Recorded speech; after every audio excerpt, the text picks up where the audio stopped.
More questions have come to the surface after yet another attempt on Trump's life, this time on his golf course in West Palm Beach. Trump has made a few posts on Truth Social following the incident, most notably the 0-2 post, because this was another failed assassination attempt. The shooter, identified as Ryan Wesley Ruth, was hiding in the bushes and took aim at the former president. He has since been taken into custody, and reports have been swirling all around today about his highly suspicious background. In fact, details about his international ties and recruitment, yes, recruitment for soldiers in Ukraine against Russia. And before we get into that, please be sure to like and share this video, smash that subscribe button, help us build the Inverted World community. Now, for those of you who are paying attention to the true investigation into Thomas Matthew Crooks, the first shooter in July, remember when we saw his face appear in this commercial for BlackRock, the most powerful global wealth management firm in the world? Well, it just so happens that this man, Ryan Ruth, was also in a propaganda ad, but for the Azov Battalion, which is actually a neo-Nazi militia group in Ukraine. If the notion that this would-be Trump assassin is also recruiting fighters for neo-Nazi mercenaries doesn't tell you who is on the wrong side of history, I don't know what does. Here, he was interviewed for a story in Newsweek by a Ukrainian journalist. Please tell me who you are and why are you here? I'm 56, from the U.S., from North Carolina originally, so I live in Hawaii now, so flew all the way from Hawaii here. So the question as far as why I'm here, to me, you know, a lot of the other conflicts are gray, but this conflict is definitely black and white. This is about good versus evil.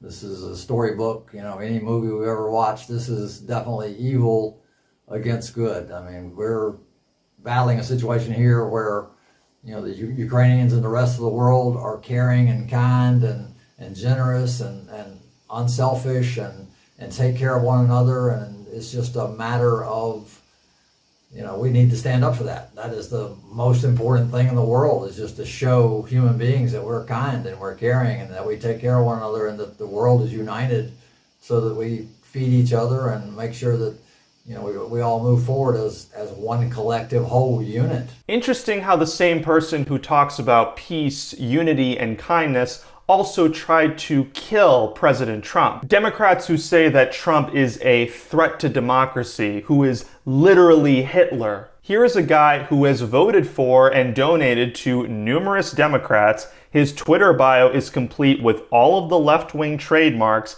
He has vocally supported Biden and Kamala. He calls himself an anti-fascist and the whole 9 yards. He's the anti-fascist, anti-Nazi, yet here he is in a commercial for the neo-Nazi Azov Battalion group. He says killing anywhere is extremely tragic, yet he just tried to murder Trump. He actually claims that he voted for Trump in 2016, but then revoked his support. Now you can watch all the liberals on social media try to pin these attacks on the right because Thomas Crooks was a registered Republican. This man voted for Trump. So the only explanation is that they are right-wing nuts. Well, if you try to kill our beloved president, there is no way in hell we are on the same team. Republican, Democrat, doesn't matter. You're fighting for a sinister agenda that we want no part of, and you are declaring war on Trump and his supporters. Is it just a mere coincidence that these lone gunmen appeared in globalist propaganda commercials? Or rather a sign that these individuals were handpicked by nefarious forces, possibly even our own intelligence agencies? Now, of course, I can't just go by that fact alone, so let's just take a look at his social media posts and keep in mind, how does an American man from North Carolina manage to get so close to Ukrainian leadership? Ruth tweeted back in 2022, "I'm an American man coming to fight with you in Ukraine. We must get every civilian in the world to come and join the fight. I will be the example. Attack Moscow now." The New York Times also did an article. Ryan Ruth, a former construction worker from Greensboro, North Carolina, is seeking recruits from among Afghan soldiers who fled the Taliban. Mr. Ruth, who spent several months in Ukraine last year, said he planned to move them, in some cases illegally, from Pakistan and Iran to Ukraine. A die-hard Ukraine supporter willing to go on the front lines and just so happens to be this assassin? That seems a little suspicious. Something also very strange is his criminal record. Back in 2002, he was charged with possession of weapons of mass destruction. Weapons of mass destruction. Not only that, but he was only given probation for this charge. Well, I guess that makes sense for someone who was charged with only gun crimes for trying to kill the president. He even wrote a book. Yes, this shooter did in fact come with, shall we call it, a manifesto. Max Blumenthal put together an excellent thread on this, a 291-page book, The Unwinnable War, about his time in Ukraine's International Legion.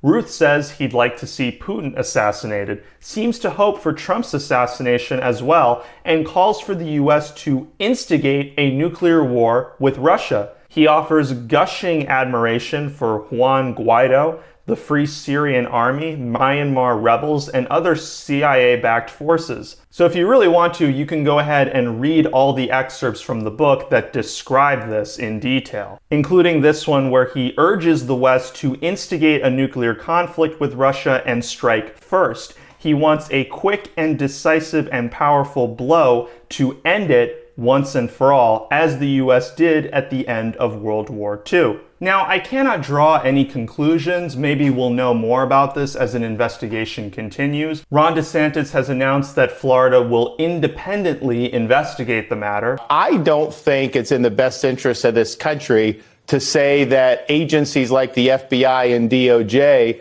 which are trying to prosecute Trump in South Florida, they're on appeal at the 11th Circuit trying to reinstate an indictment that had been dismissed, that they're the best people to turn around. As Melania demanded recently in a video, we need answers. The attempt to end my husband's life was a horrible, distressing experience. Now, the silence around it feels heavy. I can't help but wonder, why didn't law enforcement officials arrest the shooter before the speech?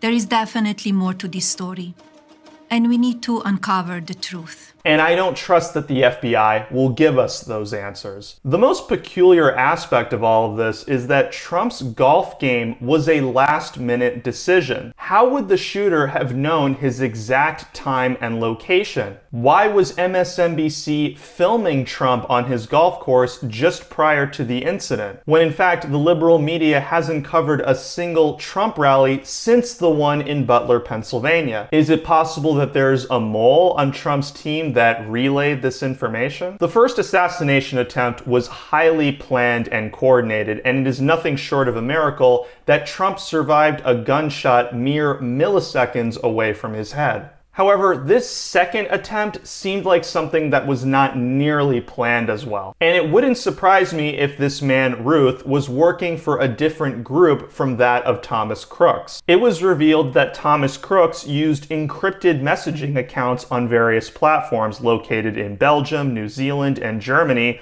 according to a member of a congressional task force. What is he doing with encrypted messaging? Why did Secret Service fail to secure the former president when they knew that Crooks was in the area? There are too many questions and not enough answers due to the negligence and possible cover-ups by the intelligence agencies. The CIA is known for being involved in successful and failed assassinations all around the world. Even Lee Harvey Oswald, JFK's assassin, admitted that he was only a patsy. Are Ryan Ruth or Thomas Crooks patsies as well? There are just too many dog whistles that make it a very real possibility. Now, whether these men acted alone or are part of some deep state plot, these assassination attempts are exactly why all of this dangerous rhetoric about Trump being compared to Hitler, being called an existential threat to democracy, and whatever other crap. I don't understand why it's so difficult for the press to have a consistent narrative about how dangerous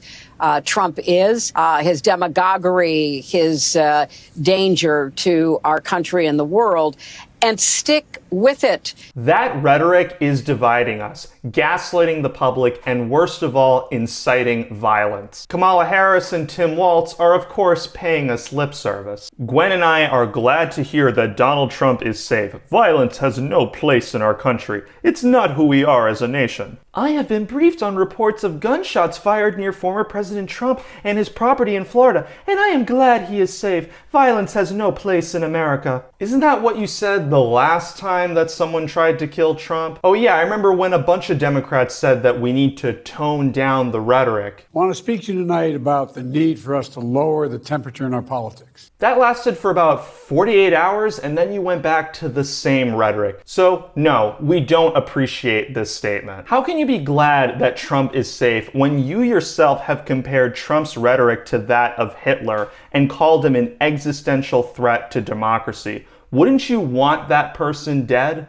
Extremist, so-called leaders who are attempting to undermine our democracy and assault our most fundamental freedoms. Freedom, liberty, and democracy are on the ballot this fall. You can't just pretend that those sentiments, which are based on total lies, have no effect on this at all. There are even some liberal media pundits blaming this attack on Trump himself, including Lester Holt. Today's apparent assassination attempt comes amid increasingly fierce rhetoric on the campaign trail itself. Mr. Trump, his running mate J.D. Vance continue to make baseless claims about Haitian immigrants in Ohio. Check out this headline. Trump brings these assassination attempts on himself. By the way, when I'm scrolling through these headlines, most of them call it an apparent attempted assassination. There's nothing apparent about it. It's an assassination attempt. But of course, we can expect you to downplay this just like you did the first time when you called it popping noises. Yeah, we're not going to forget that. And never mind all of this. Most importantly, and I mean this from the bottom of my heart, Trump is a threat to this nation. The dehumanizing rhetoric of Adolf Hitler. Donald Trump's language mirrors this directly. Well, Hitler was duly elected. Trump is telling us what he intends to do. Let's deal with Hitler, okay? I don't think it's hyperbolic to say that. I mean, that is Mussolini, Hitler-like language. Trump's affinity for Hitler was always covered under an umbrella of his stupidity. Echoing Hitler's words. Echoing the hateful rhetoric of Adolf Hitler. That's the kind of language Hitler used in Mein Kampf. I also think there are Americans who are engaged in this kind of propaganda.